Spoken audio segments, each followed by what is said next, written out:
주일 예배 오신 여러분을 진심으로 환영하며 하나님의 풍성한 은혜가 함께하기를 간절히 소망합니다. 한국은 전 세계에서 유튜브를 보는데 가장 많은 시간을 보내는 나라입니다. 월 평균 2606분의 시간을 유튜브를 보는데 사용한다고 합니다. 하루로 따져보니 1시간 40분이나 유튜브를 보면서 시간을 보낸다는 뜻입니다. 여러분 어떻습니까? 유튜브가 주는 장점도 참 많습니다. 학교와 학원에서 수강하지 않아도 될 정도로 높은 수준의 강의가 넘쳐납니다. 그 주제도 너무나도 다양하지 않습니까? 요리, 목공, 미술, 컴퓨터, 프로그래밍, 생존, 여행, 차, 오토바이, 자전거, 수리 등의 내용을 참고하기만 하면 어지간한 것은 따라할 수 있고 작은 고장은 눈썰미와 손재주만 있어도 수리가 가능할 정도로 그들은 자세하게 설명해 주고 있습니다. 요리는 어떻습니까?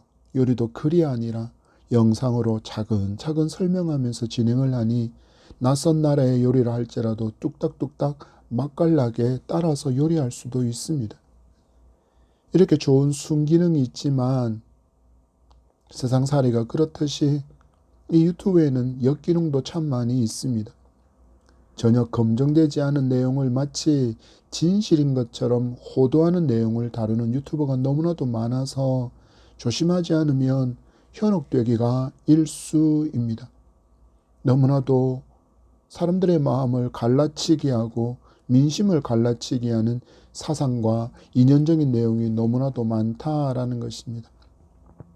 저도 개인적으로 참 많은 분들이 카톡이나 다양한 SNS를 통해서 이런저런 소식을 보내오는데 정치적인 이슈를 다루고 유명인의 일상사에 대한 루머를 다루는 내용이라 때로는 짜증이 날 때도 있습니다. 왜 짜증이 날까요? 제대로 검증을 거치지 않은 내용을 진실인 것처럼 그대로 확인해 보지도 않고 보내오기 때문입니다.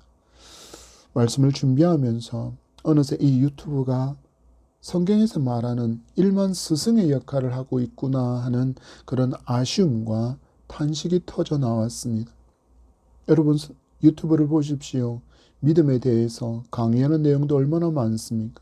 세계적으로 유명한 목사를 검색만 하기만 하면 그들의 유명한 설교를 얼마든지 들을 수 있습니다. 그러나 역시 여기에도 문제가 있습니다. 검증되지 않은 신학을 말하고 마치 하나님께로부터 직통 계시를 받았다는 것처럼 말하는 위험한 내용도 수두룩하기 때문입니다. 오늘 스승의 주일을 맞이해서 믿음의 아들 디모데에게 보낸 사도 바울의 편지로 이처럼 넘쳐나는 정보와 설교를 마주하는 우리가 어떤 태도를 가져야 할지를 교훈받고 진리를 분별하며 우리에게는 오직 한 분 스승 예수 그리스도만이 계심을 진심으로 고백하며 그 가르침에 즐거이 순종하며 따라가는 저와 여러분의 삶이 되기를 간절히 소망하며 축복합니다. 디모데후서는 노년의 사도 바울이 영의 아들인 젊은 목회자 디모데에게 보낸 선배 목회자의 경험과 사랑이 녹아있는 서신입니다.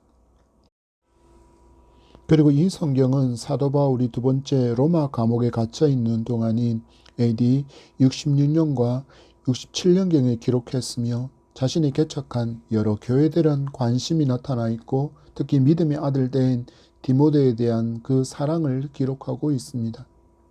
오직 하나님만을 평생 동안 섬겼던 노 사도 바울이 일생을 통해 녹여내고 추출한 그 복음의 정수가 디모데에게 그대로 전달되고 있기에 현재를 살아가는 목회자와 성도에게 지혜와 신앙의 분명한 가치를 발견할 수 있게 하는 편지라 할 수 있습니다.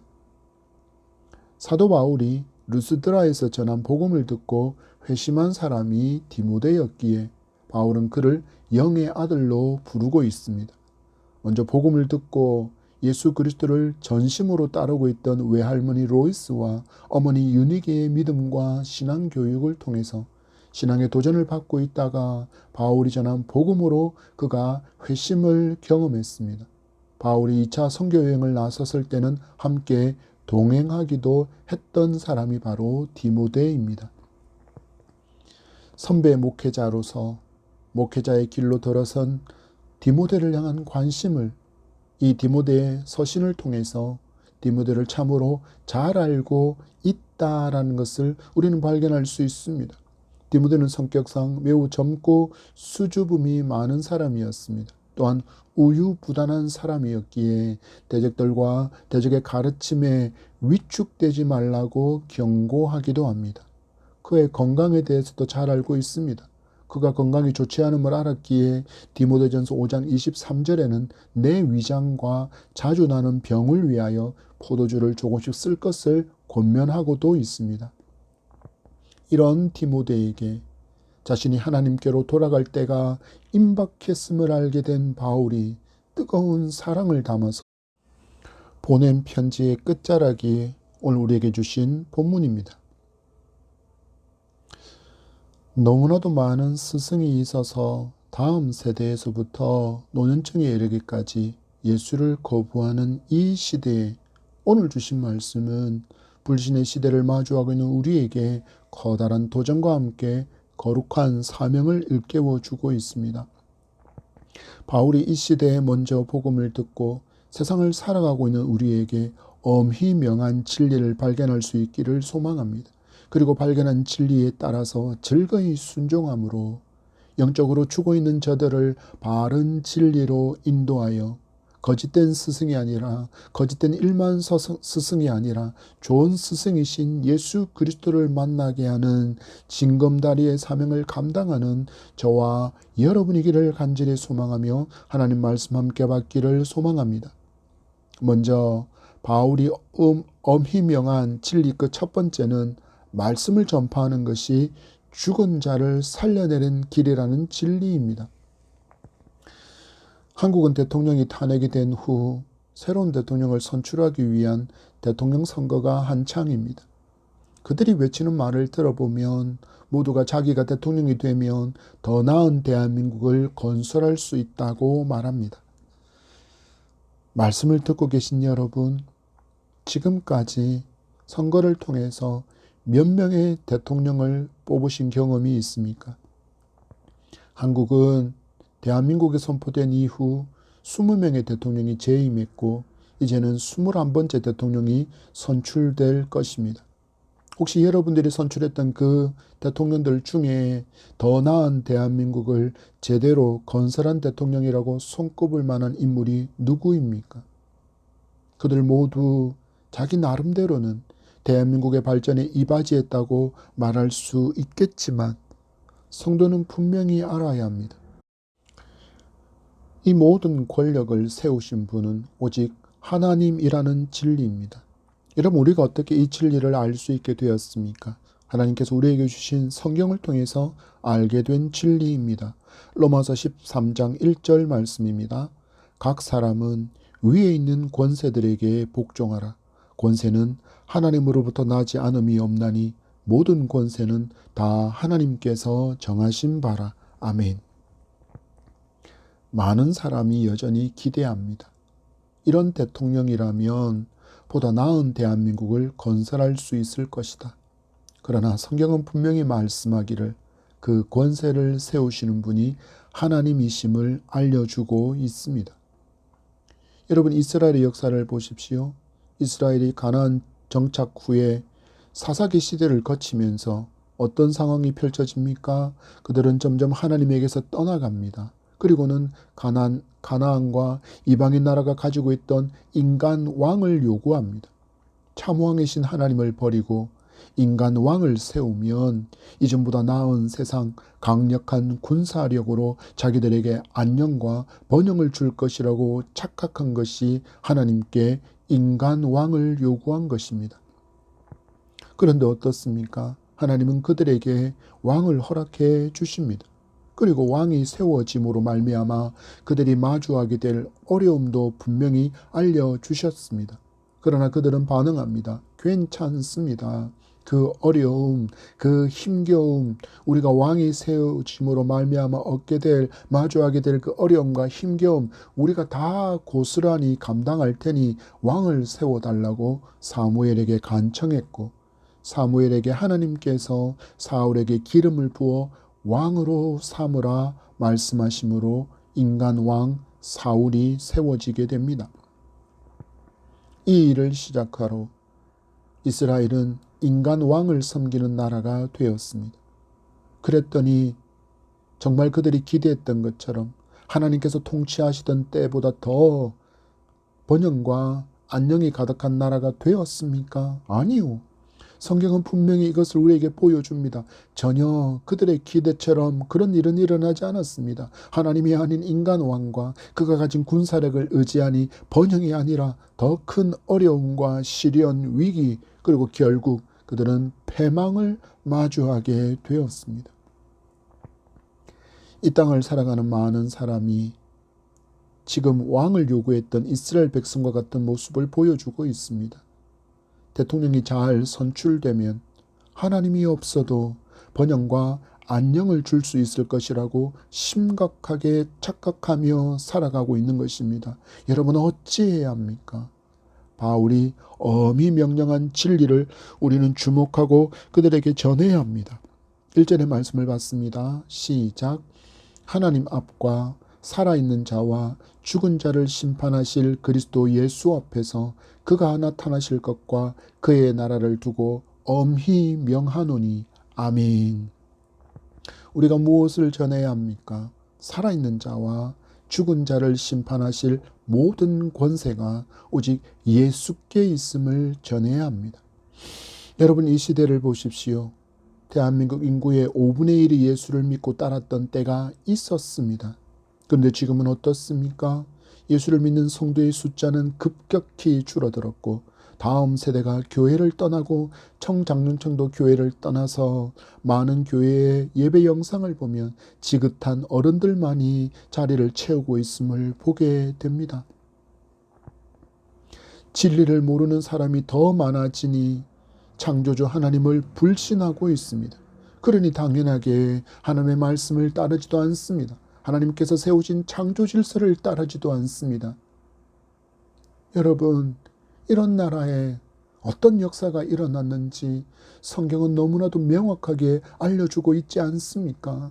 하나님의 도움의 손길이 멈추게 되었습니다. 하나님께서 막아주셨던 그 방어막도 사라지게 되었습니다. 그랬더니 징계와 심판의 몽둥이로 쓰시는 이방 나라가 침략했고 결국 북이스라엘은 아수르에, 남유다는 바벨론에 멸망당했습니다. 여러분, 역사의 주관자이신 하나님을 전해야 합니다. 역사의 주관자가 하나님이심을 우리는 분명하게 전해야 합니다.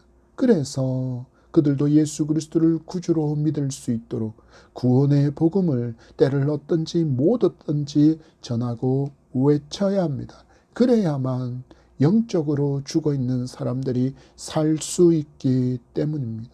이처럼 영이 살아나야, 그 개인이 살아나야, 그 가정이 살아나야, 이 사회가 살아나고 이 민족이 살아나야만 하나님, 창조주 하나님을 믿고 따르고 성경의 가르침과 창조의 질서를 따라서 살게 됩니다.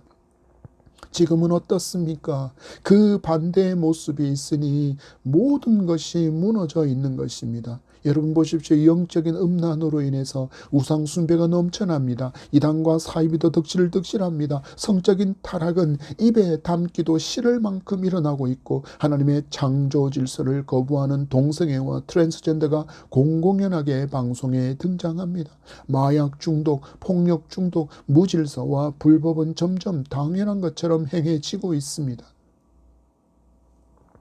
혼란과 어려움, 위기가 왜 지금 이 대한민국을 덮고 있는지를 말씀의 눈을 통해서 볼 수 있고 하나님의 진노의 손길이 임박하고 있다는 그 심각성을 깨닫고 먼저 믿은 우리가 회개의 제단을 쌓아야 합니다. 그리고 이 땅에 죽어있는 이들에게 구원과 생명의 복음을 전해서 다시 이 땅에 창조주 하나님만을 따르는 신앙이 견고히 세워지고 말씀을 따르고 창조 질서에 순종하는 희망의 역사가 다시 세워질 수 있도록 말씀만을 잘 전하는 이 시대의 교사가 되기를 간절히 소망하며 축복합니다.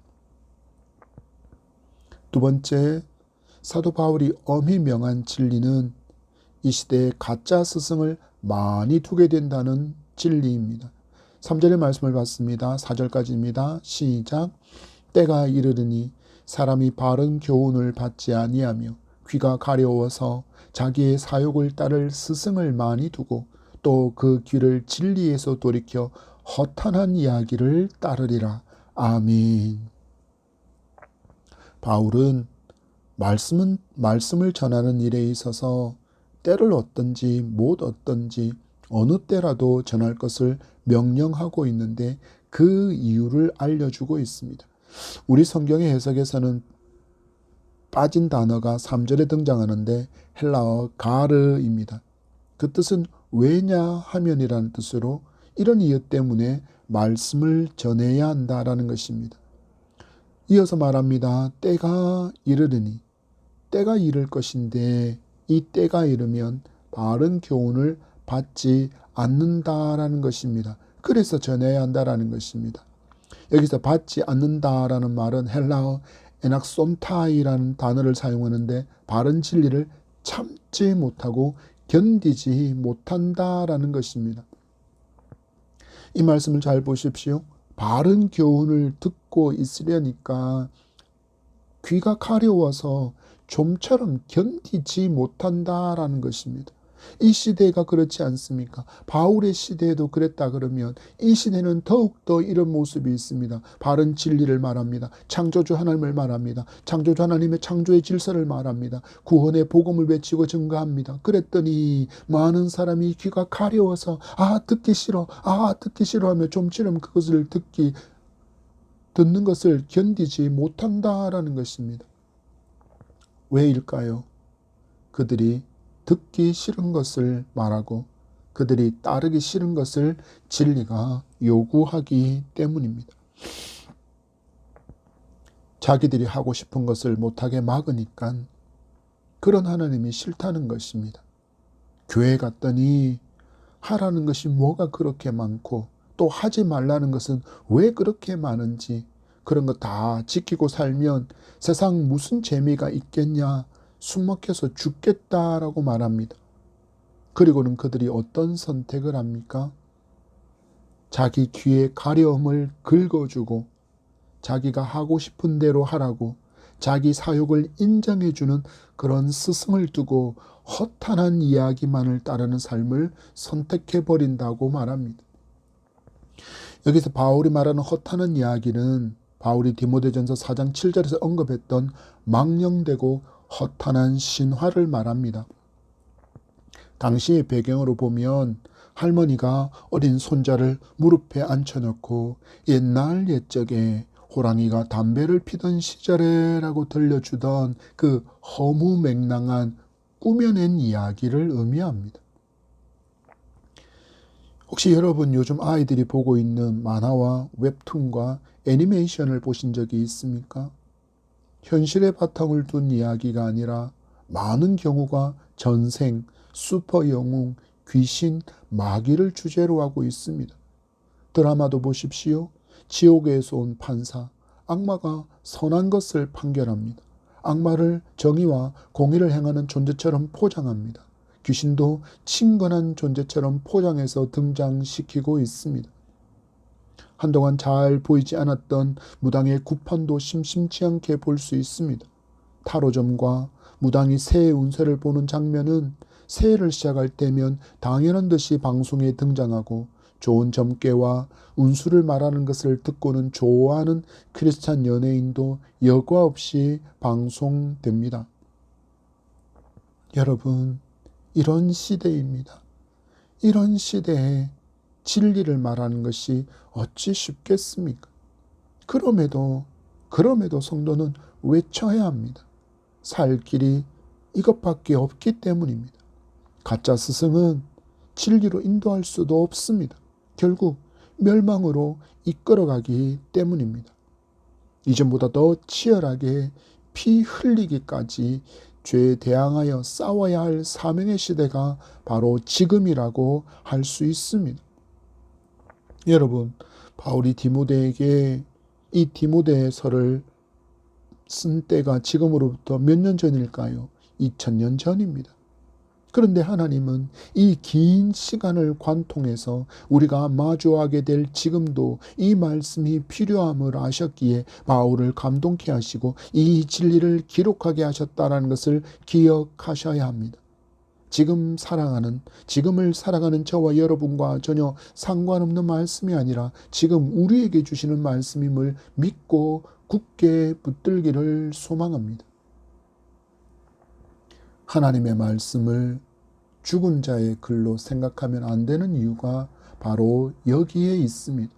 영원하시고 영존하시는 하나님께서 모든 시대를 관통하셔서 능력이 되는 말씀을 우리에게 주셨기 때문입니다. 그래서 하나님의 말씀을 붙들고 살면 시대를 볼 수 있는 영적인 눈을 가지게 되는 것입니다. 그리고 이 말씀에 따라 순종하며 살아갈 때 말씀의 역사를 지금도 경험할 수 있음을 여러분 분명히 믿고 순종해 보시기 바랍니다. 이 경험을 우리의 다음 세대와 청장년층이 가질 수 있도록 우리는 기도해야 하고 성령의 능력을 받아서 담대히 외칠 때 그들이 가려운 길을 긁어준다고 여기는 그 허탄한 이야기의 실체를 그들이 볼 수 있게 될 것입니다. 여러분, 연애할 때를 한번 돌아보시겠습니까? 연애할 때 콩깍지가 쉬면 상대방이 좋게만 보이지 않습니까? 그러다가 콩깍지가 점점점 벗겨지기 시작하면 실체를 보게 되는 것처럼 지금 허탄한 이야기에 콩깍지가 쉰 그들이 얼른 그것을 벗어버릴 수 있도록 우리가 진리를 전해서 자기의 사역을 채워주면서 거짓된 길과 망하는 길로 이끌어가는 그 거짓 스승의 실체를 볼 수 있게 해 주어야 합니다. 그들이 붙들고 살아가면서 이 스승이 이 허탄한 이야기가 내게 짧은 만족과 행복과 기쁨을 준다고 속일 수 있을지는 모르지만 결코 그것들은 구원을 주지 못하기 때문입니다. 이 진리를 성도가 먼저 알았기에 바른 진리를 깊이 묵상하며 살아내어야 하고 또한 굳게 그 진리 위에 서 있어야 합니다. 그리고 우리의 삶을 통해서 이 진리를 따르는 사람의 그 삶이 어떠한지를 그들에게 보여줄 수 있어야 합니다. 이 삶이 빛의 자녀로서의 삶의 모습이기 때문입니다. 입술로만 전하는 성도가 아니라 내 삶이 거울이 되어서 진리를 비추는 삶이 함께하기를 바랍니다. 기독교는 진리이고 진리를 따르는 그 삶에는 반드시 열매가 있기에 그 열매 있는 삶으로 저들에게 거룩한 도전을 줄 수 있는 저와 여러분이기를 소망합니다. 그래서 우리는 하나님의 말씀을 가까이 하고 또 이 말씀을 살아내기 위해서 힘쓰고 수고해야 합니다. 여러분, 말씀은 그냥 사라지지 않습니다. 부단히 애쓰고 수고함이 반드시 필요합니다. 여러분, 이 시대를 보십시오. 듣기는 속히 하고 말하기는 더디하라는 말씀에 순종하는 사람이 너무 드물지 않습니까? 좀처럼 참지를 못합니다. 억울한 일을 당했다 싶으면 하나님보다 앞서서 내가 직접 억울함을 풀려고 말하고 실력을 행하는 시대이지 않습니까? 여러분, 우리가 진정 하나님을 참으로 신뢰한다면 하나님께서 주신 하나님의 말씀인 성경도 분명히 신뢰하고 그 말씀을 붙들고 살아내야 합니다. 그때 하나님의 말씀이 살아있음을 진실로 경험하게 되고 내 삶에 그 하나님의 능력이 함께함을 여러분도 경험하게 될 것입니다. 이 삶을 우리 다음 세대에게, 실족하고 넘어져 있는 청장년층에게 보여주는 믿음의 거울로 살아가는 저와 여러분이기를 축복합니다. 그리고 저들도 이 바른 진리를 알고 진리로 거짓 스승과 허탄한 이야기의 실체를 볼 수 있도록 진리로 인도하는 저와 여러분의 삶이기를 간절히 소망합니다. 바울이 엄히 명한 세 번째 진리는 바로 심판입니다. 6절에서 8절의 말씀을 봤습니다. 다 같이 시작. 전제와 같이 내가 벌써 부어지고 나의 떠날 시각이 가까웠도다. 나는 선한 싸움을 싸우고 나의 달려갈 길을 마치고 믿음을 지켰으니 이제 후로는 나를 위하여 의의 면류관이 예비되었으므로 주 곧 의로우신 재판장이 그 날에 내게 주실 것이며 내게만 아니라 주의 나타나심을 사모하는 모든 자에게도니라. 아멘. 지금 바울이 무엇을 인지하고 있습니까? 자기에게 다가온 자기의 죽음을 인지하고 있습니다. 그리고 바울은 이 죽음의 원인에 대해서도 너무나도 잘 알고 있었던 사람입니다. 로마서 3장 23절과 로마서 6장 23절을 제가 읽어드립니다. 모든 사람이 죄를 범하였으며 하나님의 영광에 이르지 못하더니 죄의 삭은 사망이요 하나님의 은사는 그리스도 예수 우리 주 안에 있는 영생이니라. 아멘.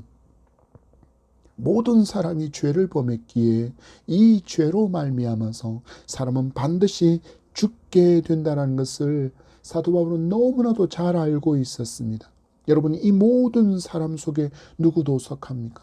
그렇지 않은 저와 여러분도 속합니다. 불신자만이 속하는 것이 아닙니다. 모든 사람은 반드시 육체적인 죽음을 맞게 되어 있습니다. 그런데 문제는 이 죄의 문제를 해결한 사람과 해결하지 못한 사람은 죽은 후에 전혀 다른 세상을 마주하게 된다는 것입니다. 이것이 허탄한 이야기를 따르고 자기의 사욕을 따르는 거짓된 스승을 둔 사람들에게 반드시 알려주어야 할 엄한 명령, 바로 심판에 대한 진리를 전해야 한다라는 것입니다. 나이가 어리면 늦게 죽음을 맞고 나이가 많으면 일찍 죽음을 맞이한다는 것은 절대적이지 않습니다. 반드시 그렇게 되지 않는다라는 것입니다. 일반적으로 나이가 든 사람이 먼저 죽음을 맞이하는 것이 순서라고 하겠지만 우리는 삶에서 모두가 이런 삶을 살지 못합니다. 장례식장을 가보십시오. 화장터를 가보십시오.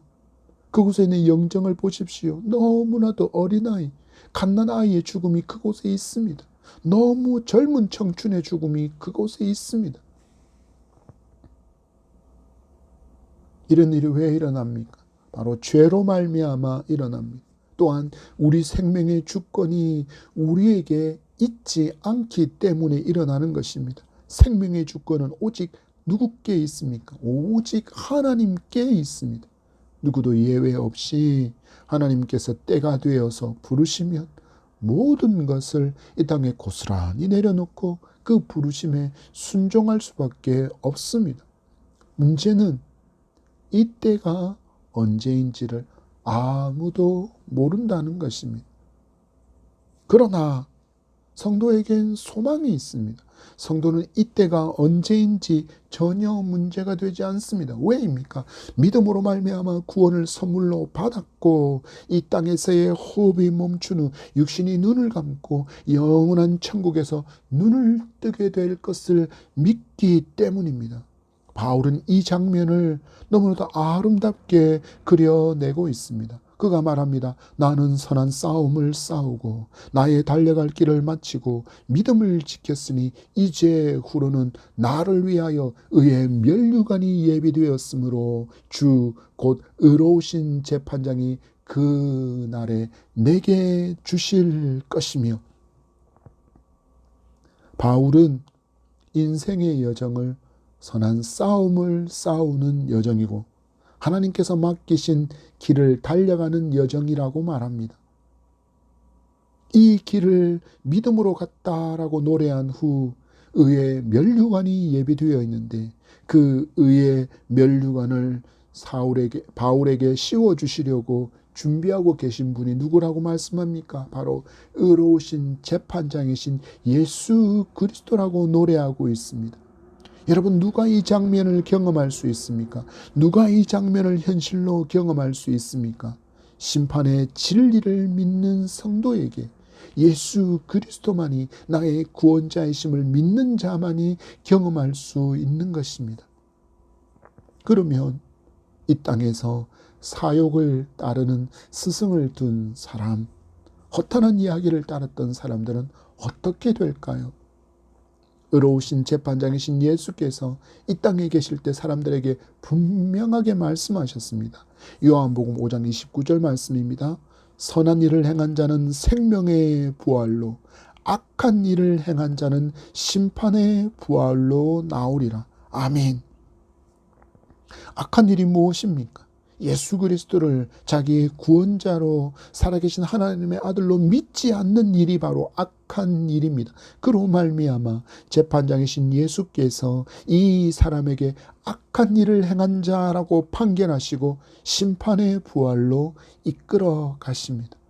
여기서 말하는 심판의 부활은 영원한 지옥에 처하여서 슬피 울며 이를 가는 삶을 의미합니다. 여러분, 누가 이곳에 갑니까? 누가 이 처절한 고통의 세상으로 나아갑니까? 바로 예수를 부인하고 사욕의 스승을 따르고 허탄한 이야기를 좇는 사람들입니다. 예수를 믿지 않고 살다가 죽음을 맞게 되는 모든 사람이 마주하게 될 현실입니다. 지금 여러분이 그토록 사랑하는 가족은 예수를 진실로 믿고 있습니까? 그들의 삶은 믿음의 선한 싸움을 싸우는 삶입니까? 맡기신 사명을 위해 달려가는 삶을 살고 있습니까? 믿음을 굳게 지키며 살고 있습니까? 이런 확신이 없다면 오늘 가서 이 심판의 진리를 전하시기 바랍니다. 그리고 돌아올 수 있도록 눈물로 씨를 뿌리는 성도이기를 간절히 소망합니다. 여러분, 육신의 부모에게 줄 수 있는 가장 큰 효도는 예수 그리스도를 전하고 예수 그리스도를 믿어 영생을 얻게 하는 것입니다. 육신의 자녀에게 줄 수 있는 가장 큰 선물은 예수 그리스도를 믿고 이 땅을 살아가게 하는, 예수 그리스도를 믿고 구원받는 자로서 이 땅을 살아가게 하는 것입니다. 세상의 모든 부와 모든 권세와 모든 명예와 모든 인기를 가지고 살아간다고 할지라도 채 100년을 살지 못합니다. 그리고 후에는 심판의 부활, 지옥에서의 영원한 고통만이 있다라는 것을 이제 진리를 통해서 아셨으니 오늘 가장 큰 효도, 가장 큰 선물을 가족에게 전하는 우리 모두이기를 축복합니다. 말씀을 맺습니다. 정말 미혹의 시대를 우리는 살고 있습니다. 전혀 검증되지 않은 정보가 넘쳐나는 시대입니다. 바른 진리가 아닌 거짓된 진리, 조작된 진리, 가짜 진리가 여러분 바로 곁에 파도처럼 넘실거리는 시대. 조금만 방심하면 언제라도 휩쓸려 미혹될 수밖에 없는 그런 시대를 살고 있기에 성도는 더욱 바른 진리를 알고 그 진리 위에 굳게 서 있어야 합니다. 바울이 어마어마한 진리를 굳게 붙들고 살아갑시다. 말씀을 전파해서 죽은 영혼들을 살려낼 수 있음을 굳게 믿고 잘 전하며 살아가는 저와 여러분이기를 소망합니다. 가짜 스승의 정체를 알 수 있도록 진리를 힘써 전하며 살아가는 저와 여러분이기를 소망합니다. 가짜 스승을 따를 때 허탄한 이야기, 신화를 따를 때 심판의 부활을 맞게 된다는 그 진리를 힘써 전파하며 살아갑시다. 사랑하는 나의 믿지 않는 그 가족에게, 나의 친척들에게, 나의 친구에게, 나의 이웃에게 바울이 엄히 명령하는 이 진리를 전해서 그들도 예수 그리스도를 구주로 믿고 영생의 부활을 얻도록, 생명의 부활을 얻도록 오늘 예수 구원의 복음을 전할 수 있고 삶으로 믿음의 빛을 발하며 살아가는 저와 여러분이기를 축복합니다.